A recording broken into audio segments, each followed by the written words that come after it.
Yo, what up, Asheville? It's your boy Convenience, and welcome back to The Visionary. On this episode, I'm going to be interviewing Kstarnes. What up? What's good? So, tell me, what's your real name?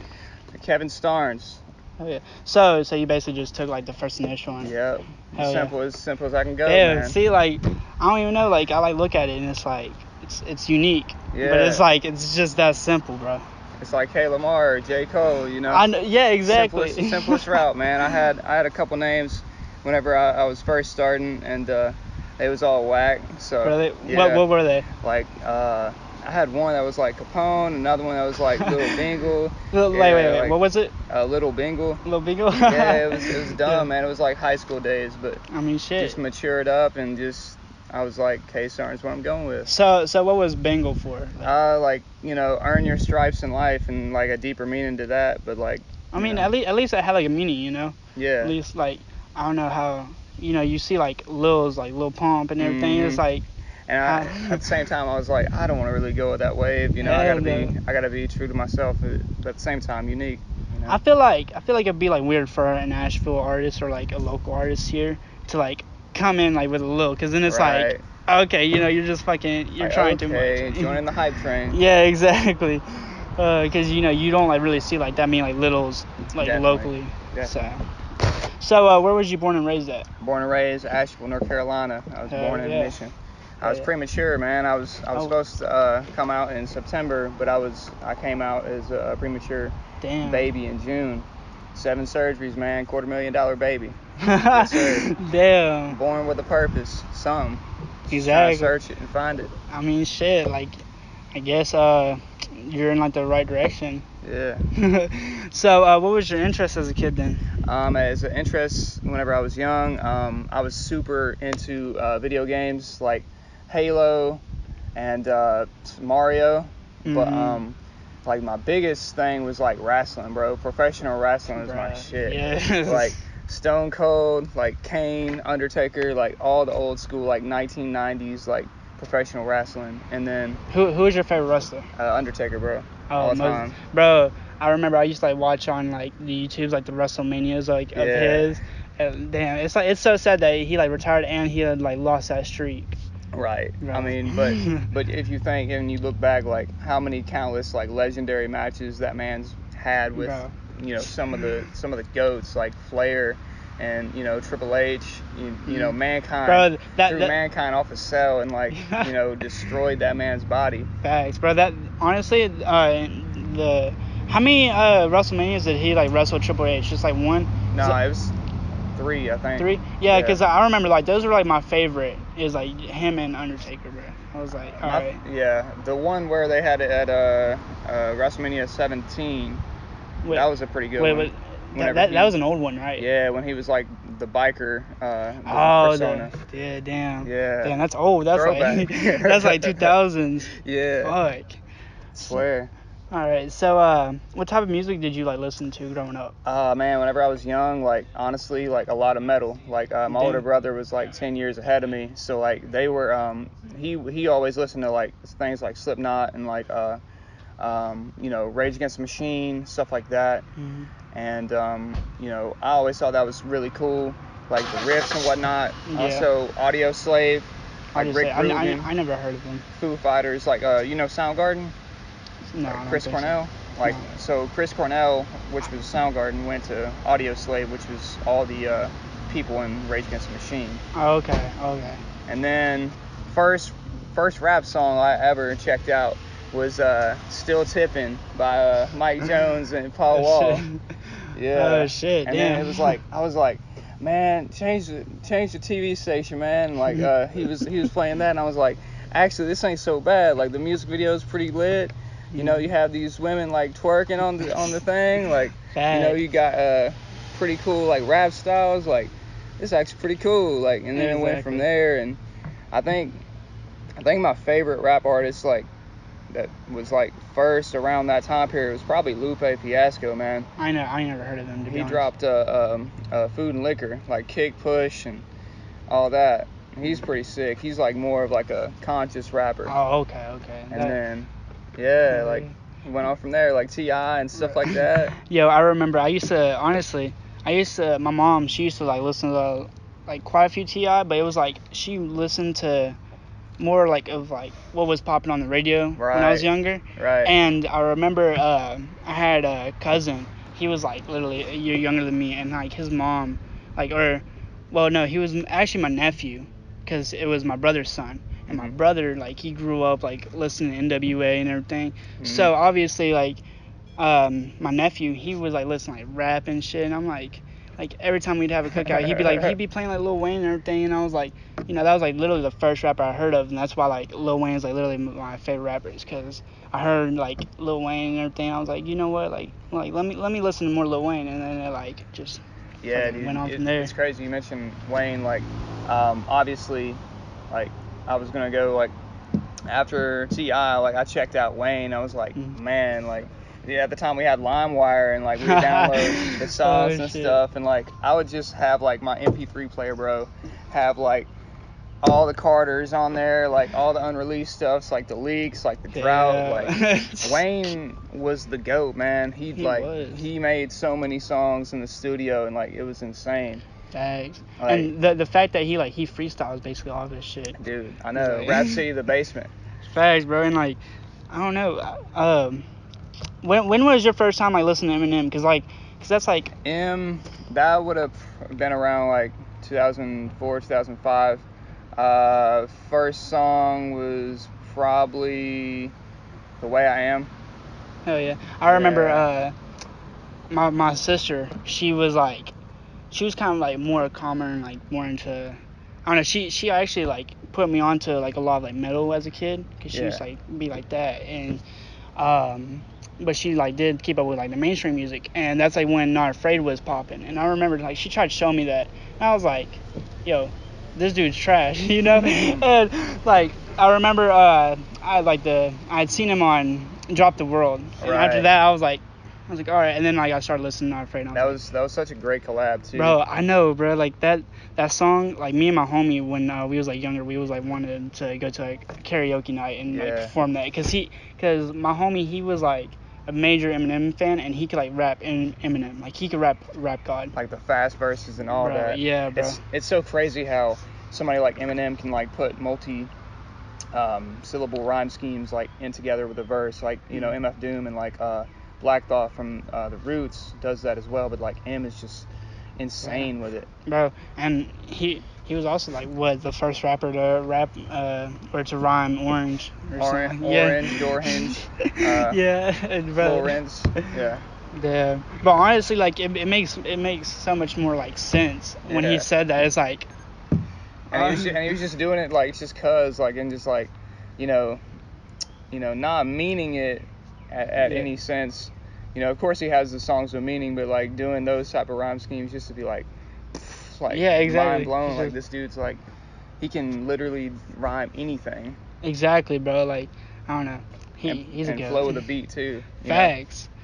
And like that's the thing. Like like going off topic, or not going off topic, but with Eminem, like feel like people say that he's like falling off and shit, but it's like he's not falling off. It's just like everybody's like the new wave sound basically of like the rap game is like changing, and it's like he's still like nobody's like into the fast rap anymore, and but he can't change it because and that's what the critics would say is like they're not exactly staying consistent with it, but once you stay on that level for so long, they're just like waiting for the downfall, like of someone.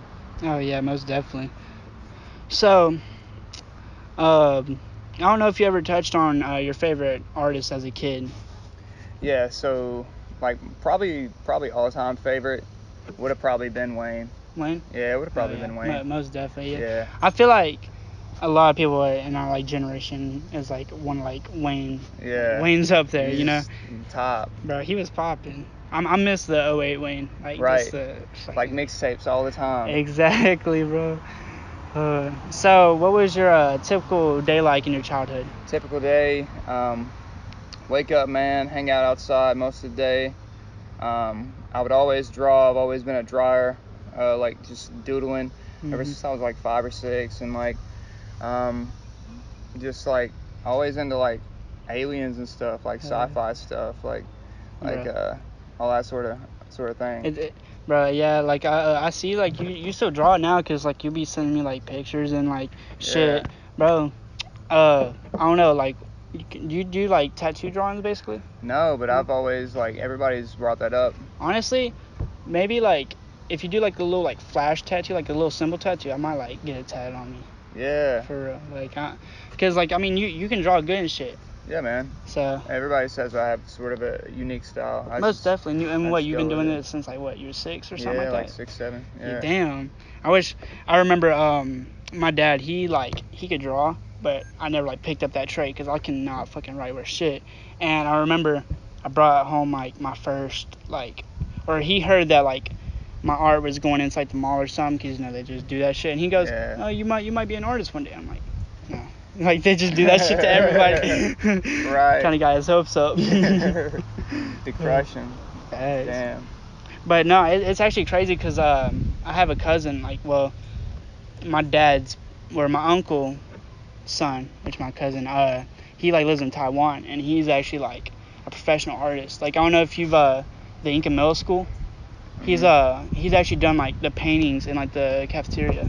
Wow. Yeah, bro. Like, that's super sick. Exactly. Like, I remember Taiwan. I remember like fucking finding out about that, like, because it was like his name was on it. It was like Josh Warren. I was like, I asked my dad, and he's like, oh yeah, and I was like, what the fuck? That's crazy. Yeah, for real. But yeah, he's in Taiwan doing his thing now. But it's so crazy because even in Taiwan, he's still keeping up with like the fucking news in America. I'm like. I think that's always something cool, like another way to express yourself in your daily life, your daily routine, and just like mark what you feel and just have the freedom of expression, whether it's art, whether it's journalism, writing short stories, whatever, poetry, producing, what you're doing here to interact with others. Oh yeah, most definitely. You gotta have like a passion for your shit. Yeah. Oh, yeah. So let's start talking about your music. When did you first start getting into music? Whenever I first got into music, I was hanging out with a good friend of mine in middle school. Again, Wayne. Listening to Wayne all the time, and like we would have like little rap battles and stuff around school, but it was like super whack. It was almost harassment at the time. But it's cool though. It was funny.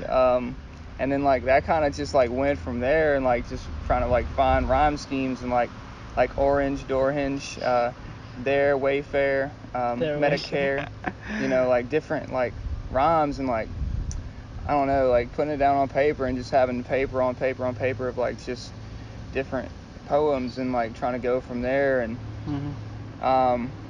with that, with the producing, I was in high school, and I'd gotten better with like formulating rhyme schemes and just like trying to do abstract stuff, experiment. People would always say, "Oh, I'll make you beats, man. I'll make you beats," and none of them had any kind of software or nothing. So, man, I had a laptop at the time, and I was like, "Well, I got to improvise. I got to do something." So, I got me a pirated version of FL Studio, and like just got that, and like started working.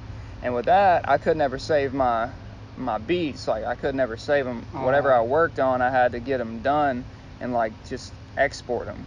So anything I made was like on spot at the time for like about a year or 2 years after that. Damn, bro. Yeah. So tell me about that. Was that shit like frustrating? Yeah. Like sometimes it was very frustrating. Like there was some like really cool beats that like I was making, and like sometimes like a thunderstorm would hit and like wipe out the computer. Like sometimes the software like wouldn't always like be all the way to the best running capacity. Like it would like shut down out of nowhere. Damn. Be slow, like blue screen of death on the old school Windows. Holy shit. Yeah. But it's actually crazy because like I was like watching a video of like something about like softwares, and like they brought up like some like pirating like softwares, like how like you shouldn't do this, like instead of like pirating softwares, and I was like, I wasn't never like really into computers like that as a Mhm. kid. I only played like computer games. So like I didn't even know pirating software was like a thing. I was like, I mean, obviously it makes sense, you know, Yeah. because you can do anything, but it's like I didn't think like, you know, people actually did that shit. Right. Yeah. Yeah. I mean, I wanna like at the time like I was still in high school and I was like, man, I ain't got $200. I ain't got $300. Exactly, Drive on something like exactly. that. Exactly. And that's honestly like one of my obstacles I had recently came up was like literally I tried getting like a free software to something, only like let me like do 5 minutes of a video. And the thing Right. was is I didn't like pay attention to it till like I had done Triggs. I had done Triggs interview, got it like ready, and then like I was exporting it and like there was like a watermark and I was like, okay, like the watermark took like literally 1/3 of the screen, so I was like, fuck, you know, oh well. And then I went to upload it to YouTube and it was like 5 minutes. Like I was like, what the fuck? And so then I literally had to do like drop like literally a paycheck and get like the full version, and then it was still like let me do 5-minute videos. So I was like, fuck it. Went to Adobe Right. Premiere. But yeah. So tell me about you working with like artists. How did you connect with them? With the first artist I worked with, that was on MMR. I was working one of my first jobs at Dollar General, and DeRay came in, Trig. It was on a night shift, man.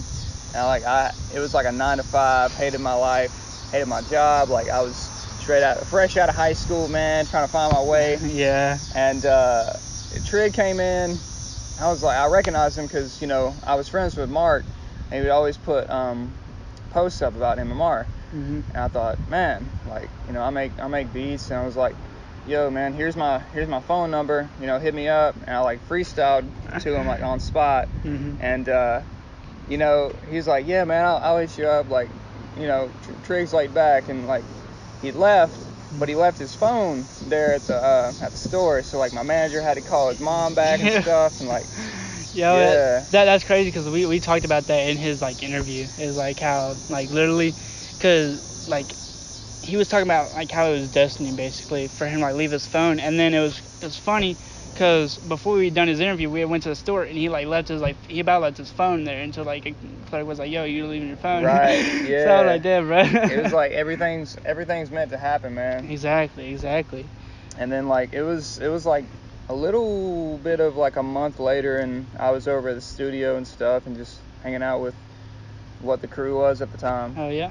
So talking about MMR, like what did you like do like with them? Like how was your typical day like with MMR? Typical day when I was working, like at my job, I would hit one of the guys up at the studio, say, yo, I'm getting off at this time. Yes, Because at the time I didn't have a whip, Mm-hmm. and they would pick me up. Yeah. Oh yeah. I mean, shit. You gotta do what you gotta do. Yeah, which is like throwback, man. Felt like so long ago. They would come and pick me up. We would always hit this store on the way. Always get some food. Yes, Like get some backwoods probably, and then hit the studio.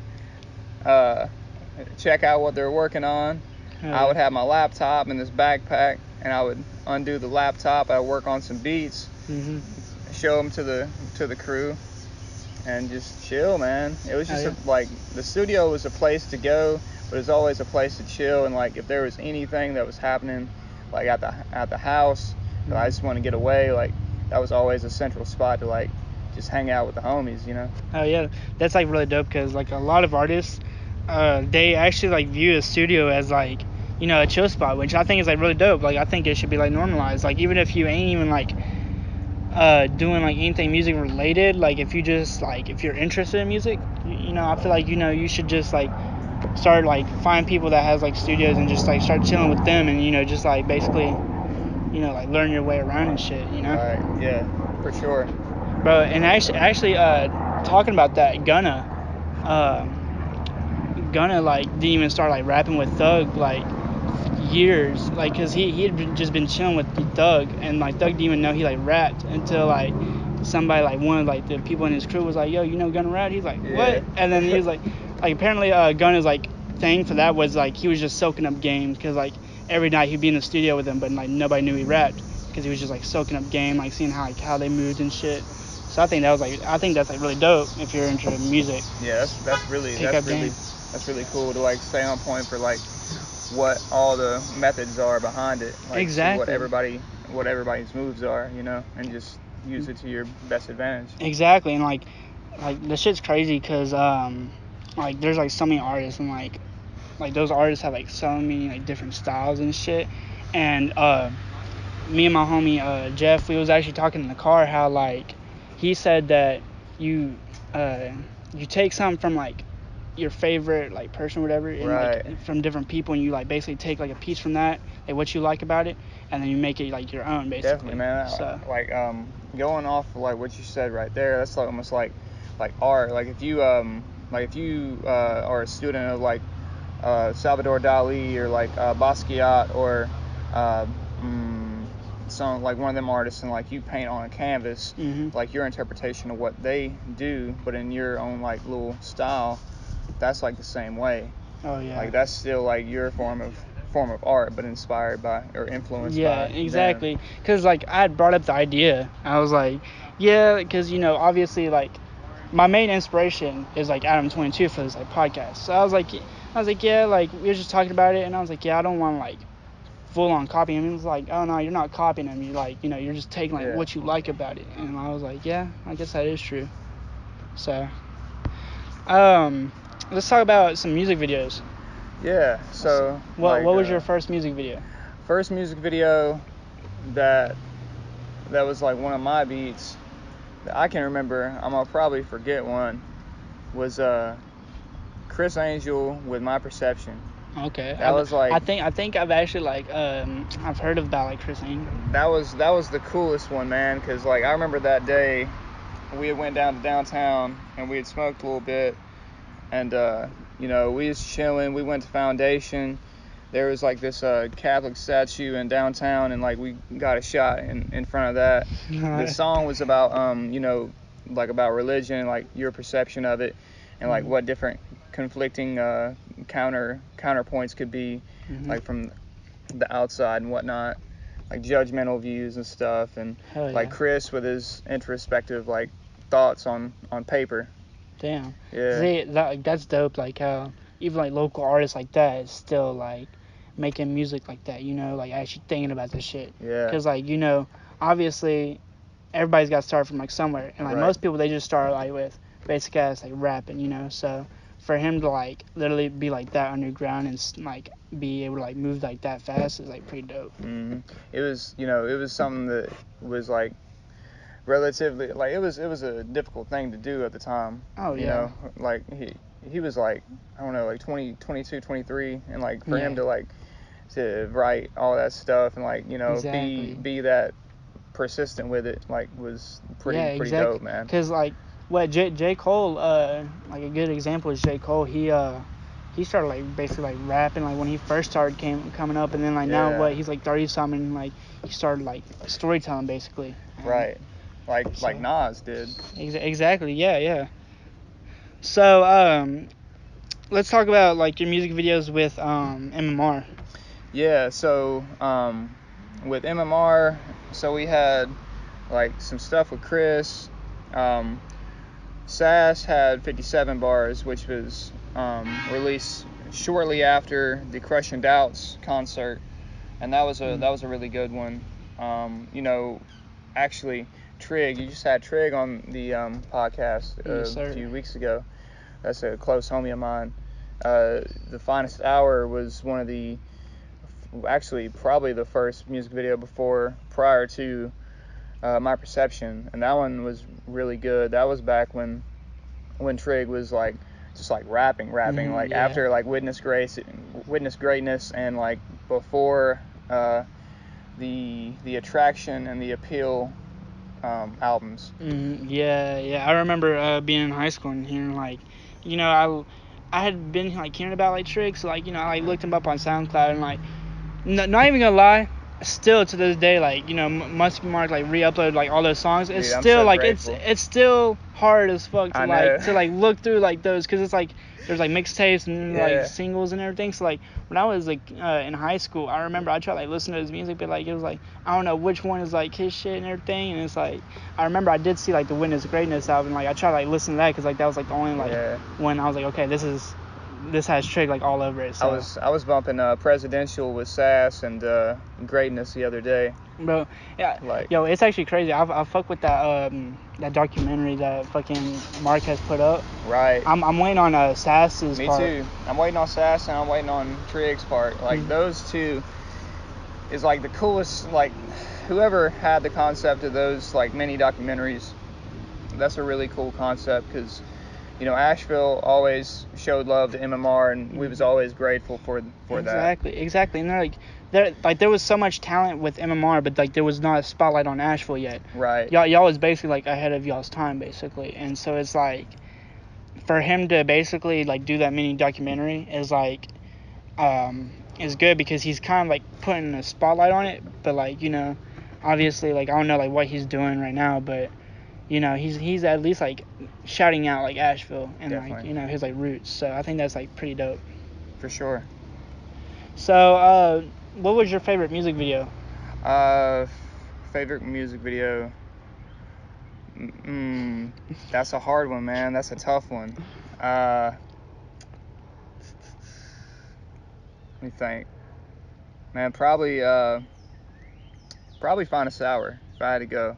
Probably Find a Sour because like that one. At the time, whenever we was doing the early music videos, we would have like skits and like we would have funny skits just like cut in between of it and just like be like at the end like Trig had this part where he's like acting funny and like tell that bitch make me a bologna sandwich with some mustard and like just like random like juvenile funny shit. Like I don't think I've seen that, but I'm gonna definitely like check that out. Got to, man. You got to. It's a must. Like, you know, and that was like, I wouldn't say like prior to where we like started going serious about the music videos, but that was prior to like when we started getting like really good, better video quality cameras and whatnot. Oh yeah. Like that was just really cool because we was just like, we was young as fuck out there. It's like doing our thing, like rapping, like having fun, like Trig with a fucking basketball, like doing crossovers on the sidewalk of I think Montreat somewhere. Damn. Yeah. Yo, it's crazy, bro. Like, it was sick, man. I don't know. Like, going back onto the documentary, bro. I remember like I had watched that documentary and like I was like literally gotten goosebumps because like, you know, this was happening like back when I was like freshman, sophomore year in like high school. So it's like at the time, you know, I hadn't heard just about like Trig, you know, rapping. So I was like, I didn't know like there was like a whole ass like music scene going on. So it's like when I seen that shit, I was like, bro, what the fuck? Yeah. It was so cool because like the group had every pathway of an artist that you could want. You know, if you wanted somebody that was lyrical, that, you know, was conscious, then you had Mayor Black. If you wanted somebody that like, you know, spoke about like hardship and like struggle while still like being like a well-known artist in Asheville at the time, then you had Darius, because Darius was like well-known prior to even joining MMR. Yes, man. Like if you haven't checked it out, like definitely look up Darius Daquan, Chirac freestyle, and Dreams and Nightmares freestyle. Like check that he obliterates that. Yo, like it's crazy. So basically, he was like a freestyler. Yeah, I mean he was, but he could also like come in with like lyrical stuff. Oh yeah. Yeah, and like then you had Sass, like which had his lyrical side, like always freestyling. You know, Trig would say, like, you know, like whenever we would have like ciphers and stuff, like just BSing around, like then came Sass and he would just like tear it up and we'd be like, well, damn, like why should that's done then. Yeah, exactly. Chris would have like the always like the conspiracy, like the third eye shit, like always thought-provoking type of nature, which always gave everybody like, damn, like is the world really like that? Like, damn, man, like we in a cruel ass world. So he was the woke artist. Yeah, he was like the wild card. Like he was the one that would always like have like the fast rap, but still like be able to like have his own style. Damn, okay. Out of like I would say out of all of them, Chris was the one that I worked with the most because we had I had one song on Blasphemy, which is one of his Controversy, then Blasphemy. Blasphemy was the album that I first worked with him on, and then it was As Above, So Below, and then Life of a Fuck Up. Oh, okay. Yeah. Hell yeah.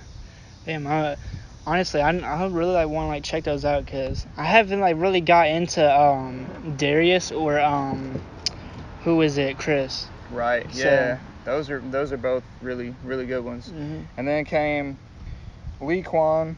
Lee Kwan's doing his thing, man. Most definitely. Riots, straight out. Bro, Brand new. It's actually crazy because like I'm taking like a look now and most people at MMR like they've kind of transitioned to like a pop type sound. You know, like Yeah. Sass is doing like pop music. Right.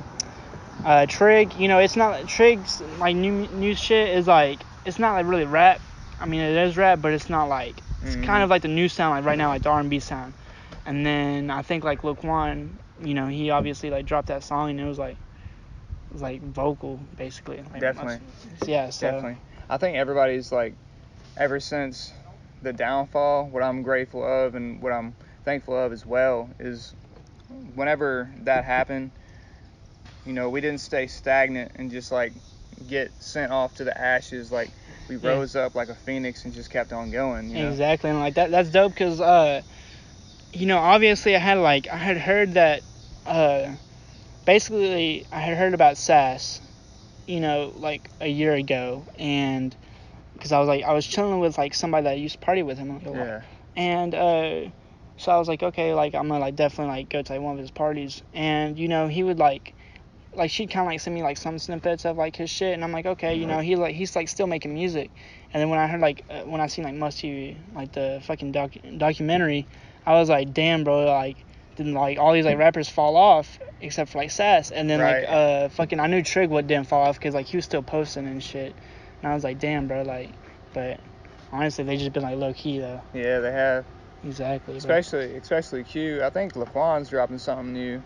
And I know for sure Trig's dropping Kudos. Bro, I know there's like one song that I've been like I like legit bump because he gave me the song so that way I could like edit, like I could put it in like in the end of his podcast. Uh-huh. And like when he like sent me that song, like I was like, he sent me 3 and like that was the first one. Yeah. And like when I first like heard it, I was like, bro, I'm definitely like using this one.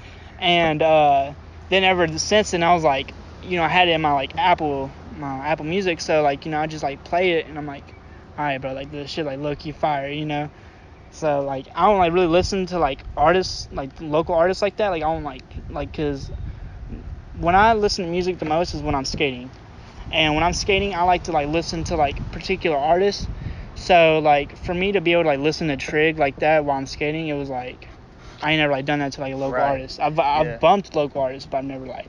I didn't know you skate. You skate? Yeah, I mean, I skate like a little bit. I mainly skate at my crib, you know, just fucking like use my hill of speed because like I Yeah. mainly do it just like listen to music.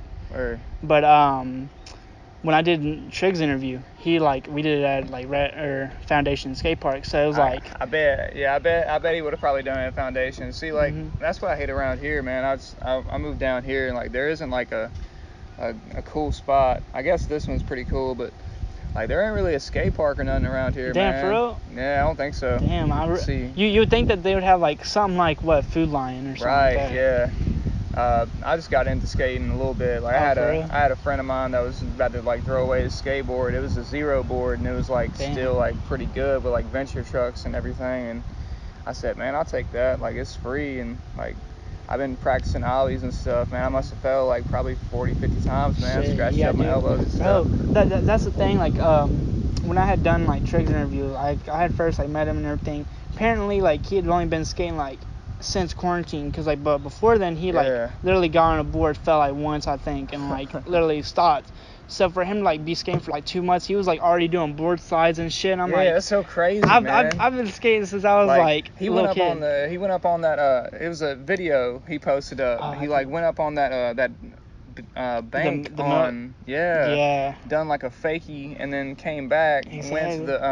went to that board, like grinded that, and then he went to that barrier, bro, and did a board slide, wasn't it? Yeah, I think That's so, bro. crazy. And I'm like, damn, I've been like skating since I was like middle school, and he's over here already doing board slides. I was like, Yeah. damn. But yeah, bro, like definitely. when you think about coming to Asheville and everything, like we can like, if Trig's like at the skate park or whatever, you can like we can definitely skate and shit. Cause he told me like we could like skate when he like goes and shit, but I ain't like skate with him since. So Word. Yeah. I definitely want to get back into skating though. Sounds good. Yeah. So, you kind of like touched on like the splitting of MMR and like how it like affected everybody. Could you like go into more detail of like how it like affected you and how you think it affected everybody else? When MMR split, it was like everyone trying to fill the void at the time. Like it was bad for everybody. Just like we as artists and like me as producer, like we was gonna continue with the music overall regardless, but we was trying to just pick up the pieces, and it was just hard for us to do and like try to find our pathway. Where to go from there. Exactly. Because we didn't have no record label to back us at the time. We had the influence from it, but Trig kept on doing his music and stayed consistent, and so did Sass. And Sass went with SoundCloud, and so did Trig. Trig had like more artists and producers around the city. Both of them two definitely had their wave. Oh yeah. And Chris stayed consistent too. And like we all stayed on speaking terms. Oh yeah. But after that, man, like I thought, man, what am I gonna do? Like, oh yeah, cause what am I gonna do? So like, was it like in your mind, like were you still like wanting to work with like the other artists, even though of course, yeah. And like I branched out to all sort of different Asheville artists, and I just kept my eye and my scope on like just different talent in the city, and just like I focused on like how to drop an instrumental tape, like I just dropped Elevation of the 8. That was the first one that I did. Deja Vu like a couple months after. Mayday. Then came Gemini. Then came 828. And then Indigo Road. Reap What You Sow. Gemini 2. I dropped like about 10 instrumental tapes like afterwards. Damn. And like some of them got swiped off SoundCloud just because you ain't fuck with it, or nah, like I had a payment with it, but it just overlaps. But I still got all the beats, but it just got swiped off. I was thinking actually, since I dropped Reflect, I was gonna do one called Redux and just do some of my favorite beats and just like upload them up, but shortened. Definitely, bro. Like, I mean, you have like so many fucking instrumental tapes. You might as well just like make like another instrumental tape, like your favorite. Like great, the personal favorites and favorites. Shit. Hell yeah. So I just like I don't know. I feel like that must like really like impacted y'all, because y'all go from like literally having like support from like others. Like you had Musty being your manager, so he was basically giving y'all or getting y'all shows and everything. So I couldn't like imagine how it felt just to like become like solo just like that, and it's like damn. It was crazy, man. Like, cause we was like, damn, like Musty went and like he's bettering himself. Oh yeah, most definitely. Like he went down to Full Sail and he's like, damn, like that's what's up. At the same time, like again, what are we gonna do? So like Trig had gotten a studio at his crib at the time. And so like that was the new spot where we all came and like went. Okay. And like started like recording and whatnot. So y'all basically like still hung out after? Yeah. That's dope. I thought y'all would just like just stayed like like on speaking terms, just didn't hang out. Cause like actually like where Trig had the studio was at Leicester. And so like around that area, so Lucas lived in that area, Sass. So did I. And so like every time I just go to the house, like I would be passing like where Trig's place would be at, so like it was inevitable I was gonna stop there at one point. Yeah, that's dope about like how close you live. Yeah, man, like I would come by and visit and whatnot, show him the beats I'd be working on. And like at the time I was collabing with Khalik, Lick Lick Beats, and like he makes beats in the city. He's real good. And Miguel Easy.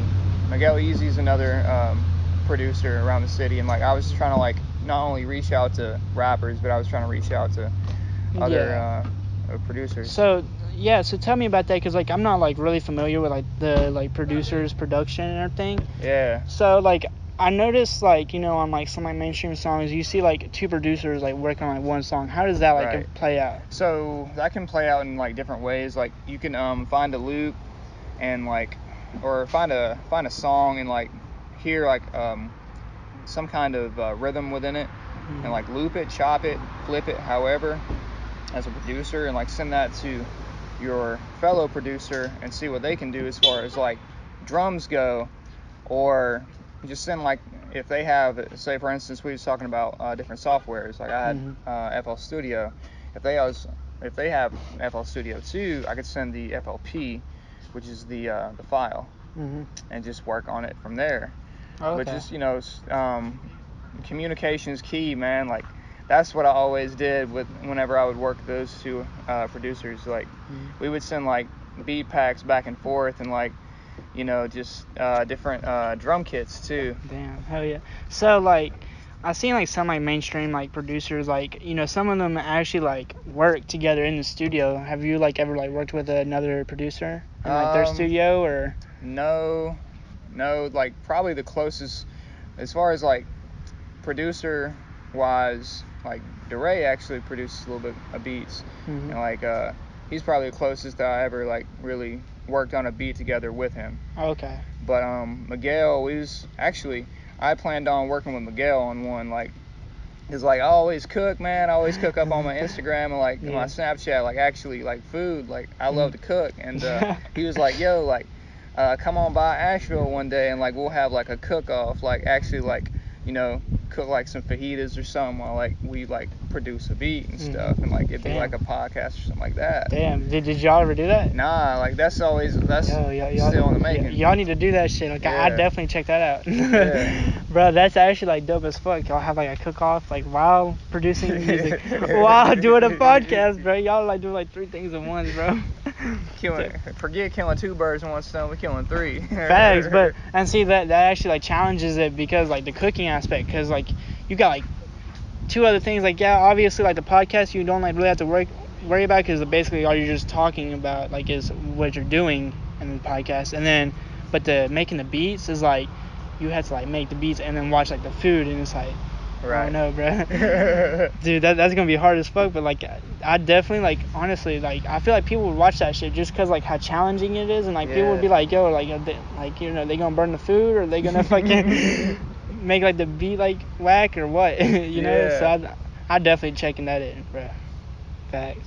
So let's talk about like what. Hold on. Well, first, like, let's take it back to when you first like left MMR. How did your music change, or how did your like beats change from like then to like now, basically? I tried to like experiment more with my beats, man. Like I tried to like drop off from like listening to hip hop like all the time, 24/7, and I just tried to like listen to like other genres and just like expand my my production. Like, exactly. just try to like listen to jazz, man. Listen to like this one artist like Alpha Mist. He has a instrumental tape called Antiphion. Like it's like huge jazz, like like old school like soul, like St. Paul and the Broken Bones, like, you know, metal, like System of a Down, like Slipknot, like all that stuff, and see, like and like interplay all that. That's the thing about like the people nowadays, is like people are like so judgmental, and it's like, you know, you have like artists like Lil Uzi Vert that was like listening to fucking like Marilyn Manson. Yeah, exactly. Like the like shit that wasn't even like popular like around like his area. So I feel like people need to say like fuck it like with that, and just like, you know, branch out to like different types of like genres, you know, because you can get exactly, especially if you're like into music. Like, well, naturally if you're into music you're gonna do that, but I feel like if you like want to make something with music, you have to like get like, you can't just like focus on like one genre. You have to basically, you know, like I said, get pieces and shit. So hell yeah. So, why did you move to Hickory? Man, I moved to Hickory. I spent like 23 years in Asheville. Damn. And like, Asheville is a pretty cool little city. Mm-hmm. A lot of stuff you can do, but it got ran down, and there's a lot of homelessness in Asheville, and like gentrification, like as far as building hotel on top of hotel. Oh my god, yeah. And like a lot of social problems that's going on in Asheville that need to be addressed. And like that's not the main reason why I left, but the main reason why I left was to pursue a higher education. Mm-hmm. I could have went to AB Tech, but AB Tech was Yeah. I moved down here. I have family in this area. Oh, okay, that's dope. Yeah, and like just get out of Asheville, man. Like, oh yeah. So you said like education was a factor. Did you ever like see like the community college in Hickory that you're applying to now was like, okay, like they have like good shit, or was it just like, I just want to move to Hickory because of my family? Yeah, it was more so like I want to get education because like my family was always gonna be there, but yeah, like they was gonna support my decision and like no matter what, and I was like, it's the best thing for me to do. Exactly. I don't want to work a 9 to 5 for like the rest of my life, man. Fuck no, bro. That's why I'm doing this shit. I don't want to exactly. work McDonald's. Fuck that, bro. While doing producing on the side, man, I still did that. Exactly. And see, like, I feel like most of these people like that like rap and shit when they don't like make it after a couple of years, I feel like they kind of like drop it off, and it's like you shouldn't do that. You should like obviously like work, right, but like also have that as like a hobby, Yeah. So that way definitely. You never know. Always have some sort of way to express yourself, and it's just such a liberating feel to be able to go out in the world and like just put your thoughts out and express them to everybody else, Exactly, bro. So, what was your creative process behind the Asheville album? Creative process on the Asheville album, that Asheville tape was something that I dropped it down to 3 different terms. Another vision lost, Mm-hmm. which meant like, basically the process of like disappointment, doubt, like feeling like we might not make it, but like as a city we came together as a collective on that tape. Vintage love is like the passion, like something that we all did, like as far as music went, as far as production went, and and then a valuable lesson, like the whole album in a summary. Oh yeah. I had a bunch of like different works with Sass. We was gonna work and drop a little project together, and then like MMR, we broke up, and like we thought, or at least I thought, I was like, man, like I got all this stuff like just chilling in the vault. It's not gonna see the light of day. Like it might not be like mix and mastered to like the best quality, but like sitting, man, like So I gotta have somebody like check it out. Talking about that, were you ever like able to like release that, or can you like still release it, or what's the update on that? Yeah, I dropped it. Oh, okay. So you already dropped it. It was all on the Asheville tape. Like what? Oh, okay. What ones that like? What ones that like was better quality? Oh, yeah. Okay. I thought you was just talking about like how you had like so much in the vault that when y'all like broke up, it was like you couldn't release it. That's all. Yeah. Oh, okay. See, then I had that, and then what was cool was like I reached out to other artists too, and before the album had released, I worked with SK the Novelist. I went to one of his shows and seen him and Mushashi Zero perform. I never Those heard of are him. 2 really good artists out of Asheville, and so is PTP, Peter the Poet. Those are all 3 Asheville artists that you should definitely check out. I'm gonna definitely check it out. Also, Spaceman Jones too. I've heard of Spaceman Jones, but it's like I've never checked him out. Like I think I've seen him on like a couple songs with Zay or whatever. Like, yeah.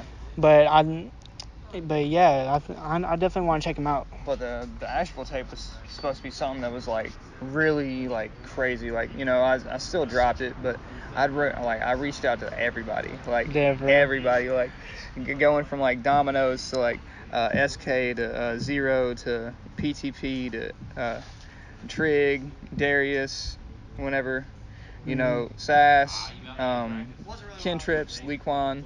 So, I was trying to do like so how many months did it take for you to like basically like hit up everybody and get it like finalized and dropped? probably around a year.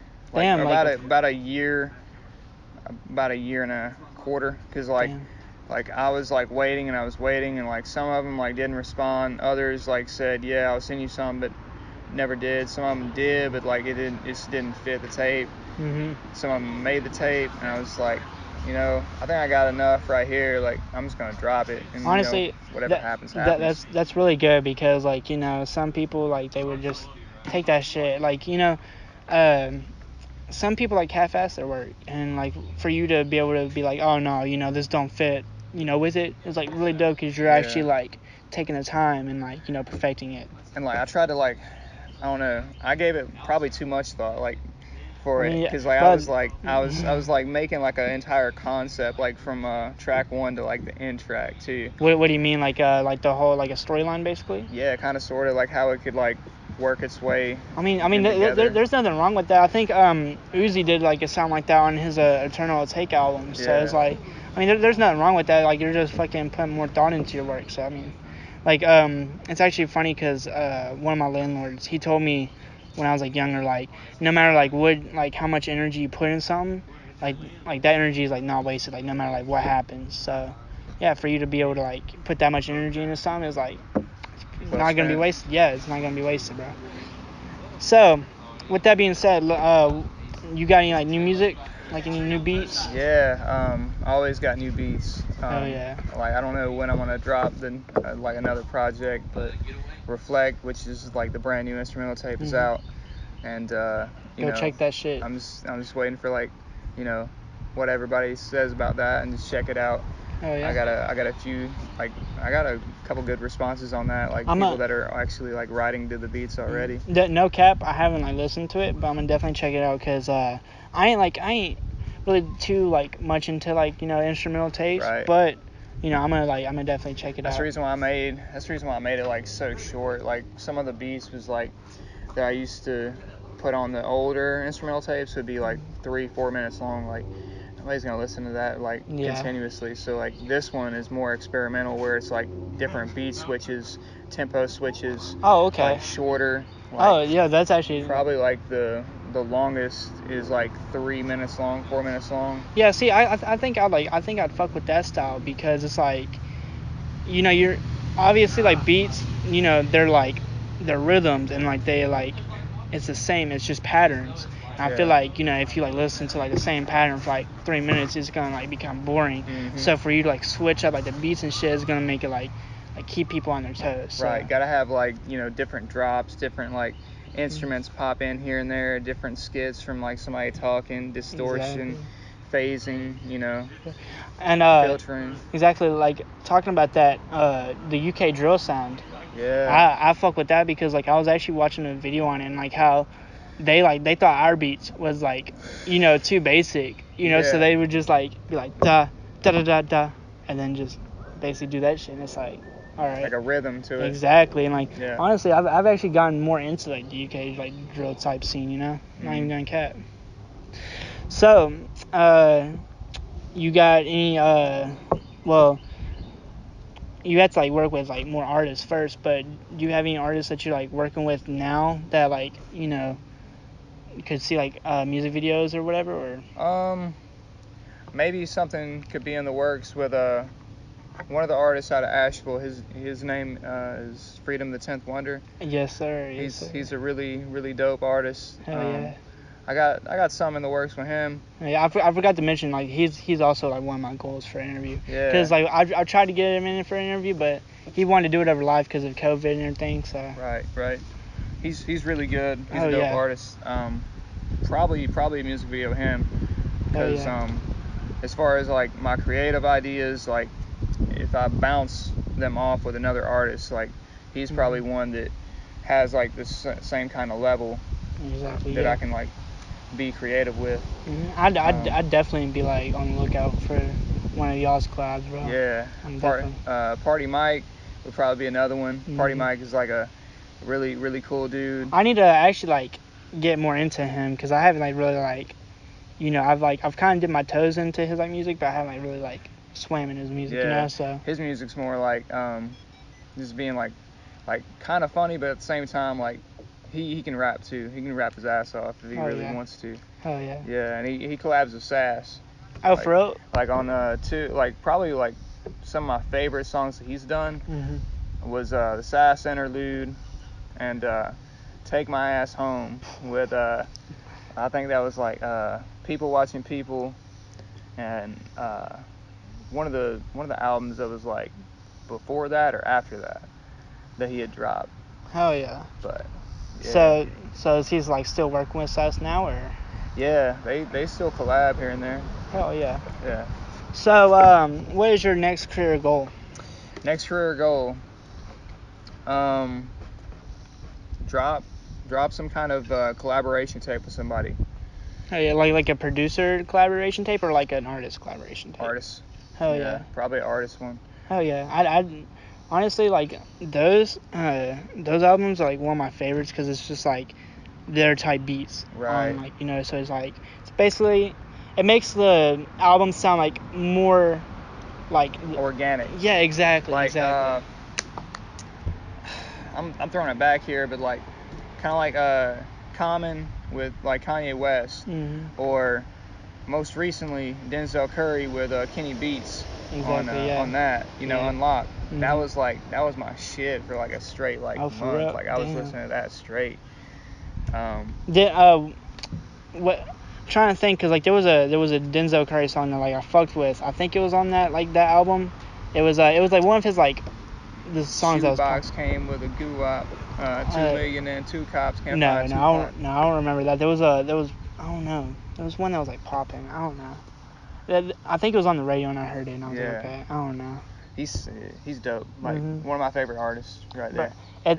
Really? Yeah. I ain't even like figure like or I even know about him till he did that cipher with freshman class. Yeah. I was like, okay, damn.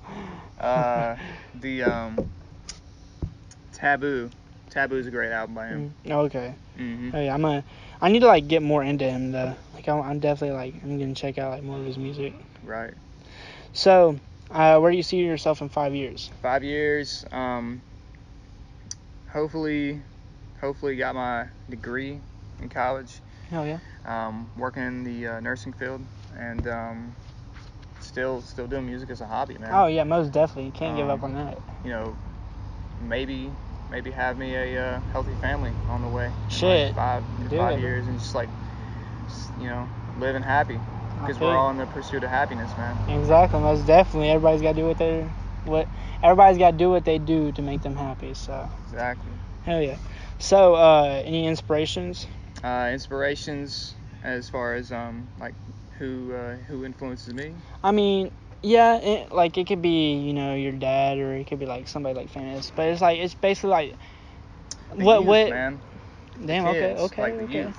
Like I never heard that before. Like but that's dope. Cause like they inspire me because like most of the people that's like our age or like older like they're set in their own ways. Like the kids like they got plenty of like untapped potential that they're the next ones coming up. They're gonna replace us. So like it's only our motive to do what's right. Facts. And like you just gotta support them and like encourage them to be better than like the past generation. So yeah, definitely. So what makes you? What makes me? Trials and tribulations that I've like gone through. Oh, yeah. Like all the crazy stuff that's happened like within life, like twists and turns, curveballs that it's thrown.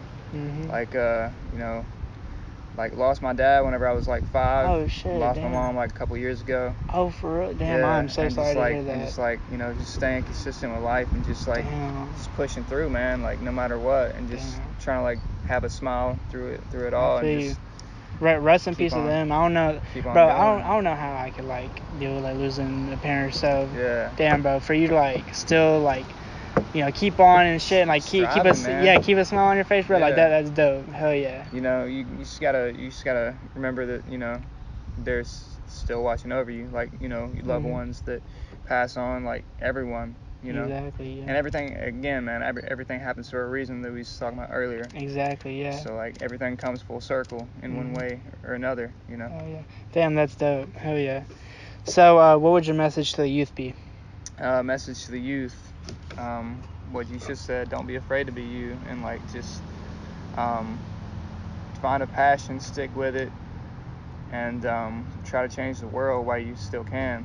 Like, Damn, hell yeah.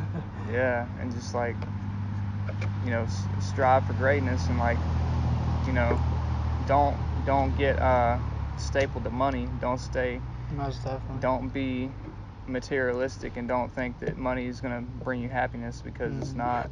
Exactly. Like, know who your loved ones are, your friends, your family, and, you know, stay true to them. Hell yeah. Damn, that's a powerful message. So, before we close out the interview, you got any like shout outs that you want to shout out? Yeah, man. Shout out to my best friend from Wilmington, Jonah. Shout out to the whole Musty Mark crew. Rest in peace, Darius. Oh, Long live De but Niro. while we're talking about that, I seen like you have a Musty Mark shirt on. Yes, I do. Tell me who's all on that. Going from left to right. Yeah, left to right, from the back. That's me. Okay. On the left. That's Chris Angel. As above, so below. Okay. Mayor Black with what is most definitely a cigarette. That is not a joint. Hell no. We don't smoke joints. No. Right there, that is Sass the rapper. Okay. That's Sam Squatch. That right there is the babyface killer. That is A28 Trig. Without the goatee, that's rare. Facts. Damn. And right there, that's the Quan, man. Hell yeah. Yeah. So was Darius not on that? No, that was afterwards. Oh fuck. Yeah, and Damn. they had black MMR T-shirts, but those sold like hotcakes, man. I couldn't get those. Damn. Rest in peace, Darius, bro. Yes, rest in peace. So yeah, I guess with that being said, it was dope talking to you. We got like man. a bunch of like shit covered actually. Yeah. But with that being said, y'all stay safe. Don't get the Rona. Peace. Peace.